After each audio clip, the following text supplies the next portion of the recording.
Bukod sa umugong na balitang magkakaroon ng new season ng Kapamilya Deal or No Deal, isa na namang Kapamilya-produced game show ang di umano'y naghahanda ring magbalik sa ere. Agad itong naging usap-usapan sa social media lalo na sa mga loyal na manonood na matagal nang umaasang maibabalik ang ilan sa kanilang paboritong programa.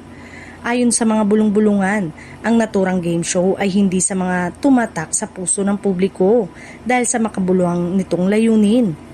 Ang pagtataguyod ng pagtutulungan ay tunay na diwa ng kabayanihan. Hindi lang basta aliwan ang hatid nito kundi inspirasyon at pag-asa sa bawat kalahok na mabibigyan ng pagkakataong matulungan ang kanilang pamilya at komunidad.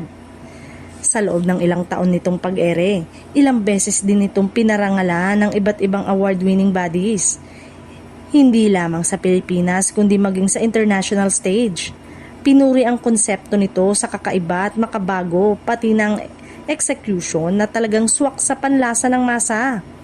Hindi rin matatawaran ang husay ng host nito na isa sa mga pinakamaningning at in-demand na personalidad sa industriya ngayon. Sa bawat episode, kapansin-pansin ang natural nitong karisma at kakayanang magbigay saya, mapakalahok man o audience.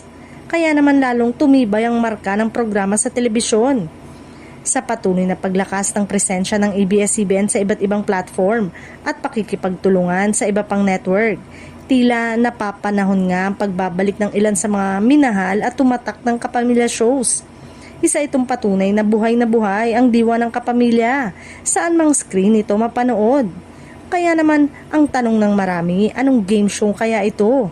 Isa ba itong all-time favorite na nagbigay ng milyong-milyong papremyo at milyong-milyong ngiti?